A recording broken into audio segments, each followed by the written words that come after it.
The day after my wife was buried, my daughter-in-law handed me a brochure for a nursing home.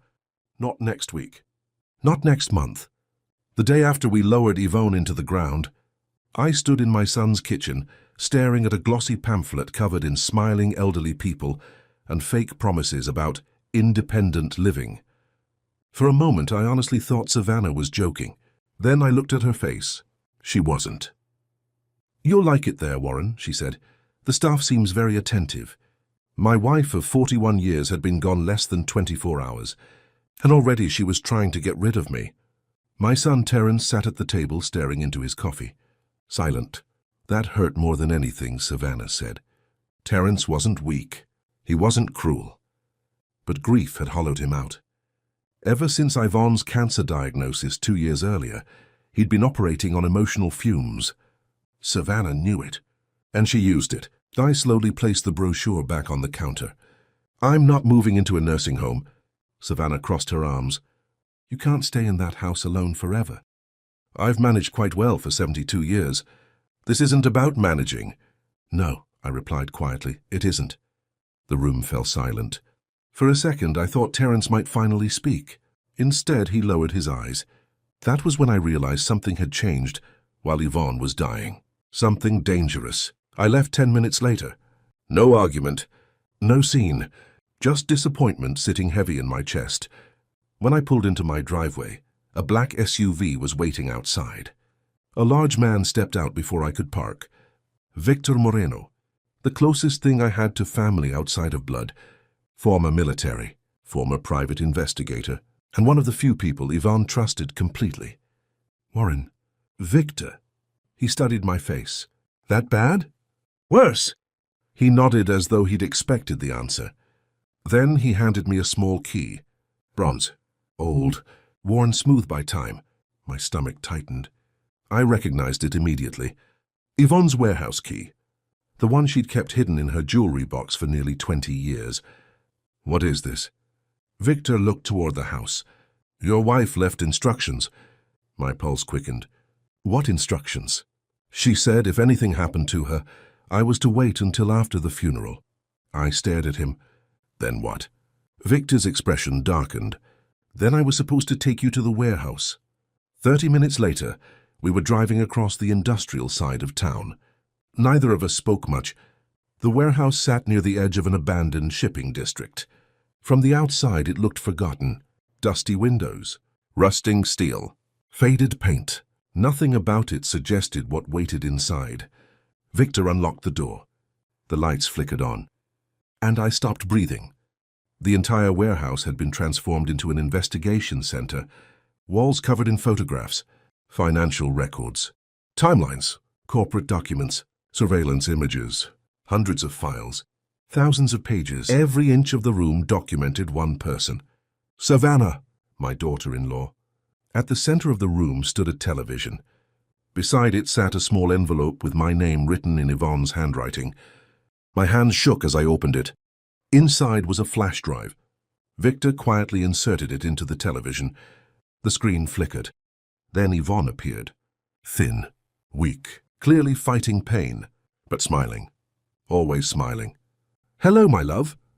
The moment I heard her voice, my knees nearly gave out. "If you're watching this, it means I'm gone." I swallowed hard. "I know you're confused." She glanced toward the camera. Then her expression changed, became serious. "Determined. For 2 years while you were taking care of me, I've been investigating Savannah." Every muscle in my body froze. And then Yvonne said the words that changed everything.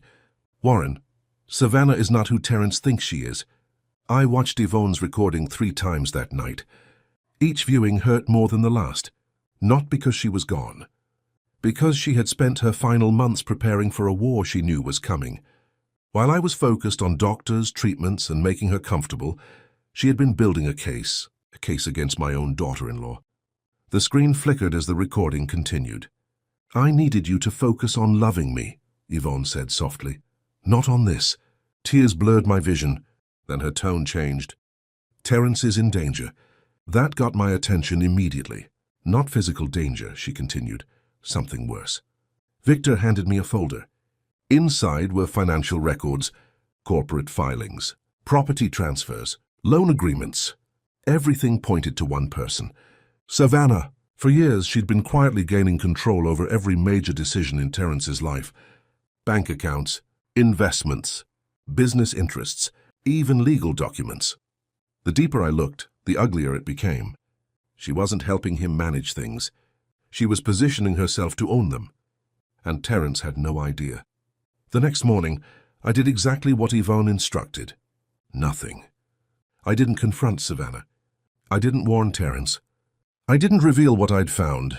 Instead, I became exactly what Savannah expected me to be. An old man falling apart after losing his wife. For 2 weeks, I played the role perfectly. I forgot appointments, repeated questions, acted confused, even mixed up names occasionally. Every performance was deliberate. Every mistake was calculated. And Savannah noticed. One afternoon, I overheard her talking to Terrence in the kitchen. "Your father isn't doing well." I smiled from behind the hallway wall. Hookset. Terrence sounded worried. "What do you mean?" "He seems confused lately." "He's grieving." "Maybe." Her pause said everything. "But maybe it's more than grief." I heard silence. Then Savannah delivered the line she'd probably been planning for months. "We may need to start discussing long-term care." There it was. The nursing home wasn't the goal. It was step one. If she could convince Terrence that I was mentally declining, she could remove me from the board entirely. Exactly as Yvonne predicted.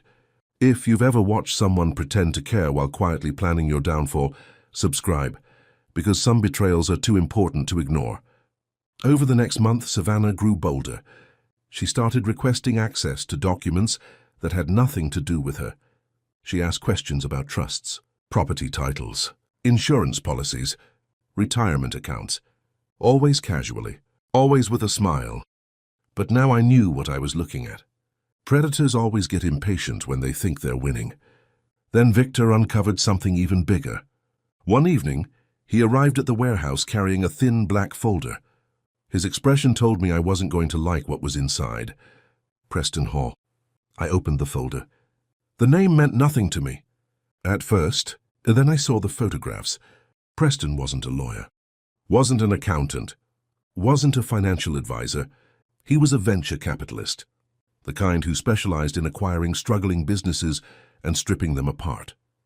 The photos showed him meeting Savannah repeatedly over the previous 18 months. Restaurants, hotels, private clubs, far too many meetings to be accidental. "What does he want?" I asked.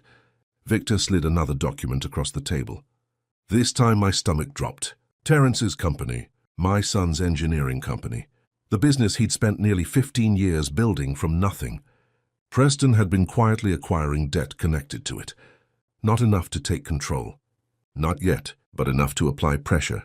Suddenly the entire picture became clearer. Savannah wasn't acting alone. She never had been. This wasn't about inheriting a house or moving me into a nursing home. It was about taking everything. Then came the worst discovery of all. Hidden deep within the files was evidence that Terrence had recently developed a breakthrough industrial patent, a design worth millions if brought to market. And somehow Savannah and Preston had gained access to confidential information about it. I sat there staring at the documents. Fury burned through me, not because they were targeting me, because they were targeting my son. The same son who still believed Savannah loved him. The same son who would do anything for her. Victor broke the silence. "We need to move faster." I nodded. For the first time I agreed, because the timeline was changing. Savannah wasn't preparing. She was executing. And according to the newest surveillance reports, she was only 1 day away from making her biggest move yet. Tomorrow night, at a gala attended by investors, executives, and media, Savannah planned to publicly unveil Terrence's invention as her own success story, and standing beside her would be Preston Hall, smiling while they stole my son's future right in front of him. For the first time since Yvonne died, I stopped pretending to be weak, because tomorrow night the game would finally end. The gala ballroom was packed. Investors, executives, reporters, everyone Savannah wanted to impress. She stood on stage beside Preston Hall, smiling like she already owned the future. Terence sat in the front row looking proud. That was the hardest part. My son still had no idea he was being betrayed. Savannah stepped to the microphone. Tonight, we're excited to unveil a breakthrough innovation that will transform the industry. The giant screen behind her lit up. Terence's invention, Terence's work, Terence's dream. And Savannah was presenting it as if it belonged to her. That's when I stood up. Every head in the room turned. For a moment, Savannah froze. Then I saw it. Fear. Real fear. The kind that appears when someone realizes the person they thought was defeated has been watching the entire time. "Warren?" Terence asked. I walked toward the stage, slowly, calmly. "Before this presentation continues," I said, "I think everyone deserves to see the truth." The screen suddenly changed. Photographs, financial records, surveillance images, emails, transfer documents, one piece of evidence after another. The room fell silent. Savannah's face drained of color. Preston looked like he wanted to disappear. Then came Yvonne's final recording. Her voice echoed through the ballroom. "I spent 2 years collecting this evidence because I knew my family was in danger." The audience sat motionless. Terence stared at the screen in disbelief. Everything finally made sense. The manipulation, the lies, the stolen patent, the plan to take control of his company. By the time federal investigators entered the ballroom, nobody was surprised. Savannah didn't argue. Preston didn't run. They both knew the game was over. If you've ever watched someone underestimate a family that refuses to quit, subscribe, because some victories are earned through love, loyalty, and patience. Later that night, Terence and I sat together in silence. Neither of us spoke for a long time. Finally, he looked at me. "Mom knew." I nodded. "She knew." Tears filled his eyes. Mine too. Because this revenge was never about destroying Savannah. It was about protecting the family Yvonne spent her entire life building. And thanks to her, we finally did.